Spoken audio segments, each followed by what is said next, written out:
দীর্ঘ ১৮ মাস ক্ষমতায় থাকা অবস্থায় শুধু নিজের জন্য সুযোগ সুবিধা নিয়েছেন, নিজের বিরুদ্ধে দুর্নীতির মামলা প্রত্যাহার করিয়েছেন, ক্ষমতার অপব্যবহার করে সুদ মওকুফ করেছেন, নিজের সব প্রতিষ্ঠানের ক্ষমতায় বসে নিজের নামে নিয়েছেন বিশ্ববিদ্যালয়ের রিক্রুটিং এজেন্সির লাইসেন্স।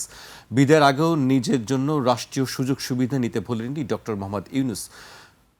এটি আজকে জাতীয় সংবাদ মাধ্যমে আলোচনা একটি হচ্ছে, এটি নিয়ে আসলে কীভাবে দেখছেন বিষয়টি? আমি তার এই সর্বশেষ পরিণতি দেখে কখনো কখনো লজ্জিত হই, কখনো কখনো কষ্টে বুক ভেঙে যায়।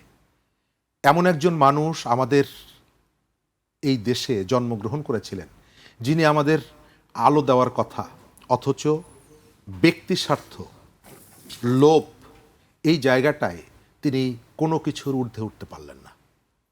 নিজে দায়িত্ব নেওয়ার পর প্রথমেই যেটি করলেন, নিজের প্রায় ১,০০০ কোটি টাকার সুদ মাফ করে নিলেন।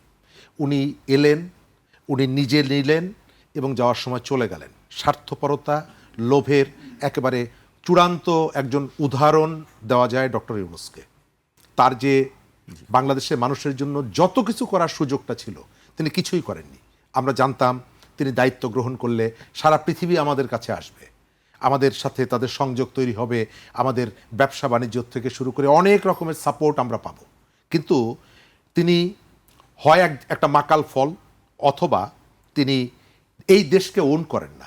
যদি ওন করতেন তাহলে এই ধরনের চুক্তির মধ্যে এই দেশকে ফেলতেন না, নিজের সুবিধাগুলো ১৬ আনা তিনি আদায় করতেন না, অথবা তিনি মনেই করেন না যে এই দেশের জন্য তার কোনো কিছু করা উচিত। আপনি রোহিঙ্গার কথা বলেন, অন্যান্য জায়গার কথা বলেন, বিনিয়োগের কথা বলেন, প্রত্যেকটি জায়গায় তিনি যে ধরনের আমাদের এই জায়গাটায় যে হাইপটা তুলেছিলেন এবং পরবর্তীকালে তিনি যে ব্যর্থতাটা দেখিয়েছেন, এটি আমি ব্যর্থতা না বলে বলবো যে তিনি এটিকে ওন করেননি। জাস্ট কিছুদিন এসেছিলেন, তার এই ধরনের একটা স্বপ্ন ছিল, এই দেশকে শাসন করবেন, করেছেন এবং যাওয়ার সময় নিজের সুযোগ সুবিধা নিয়ে চলে গেছেন।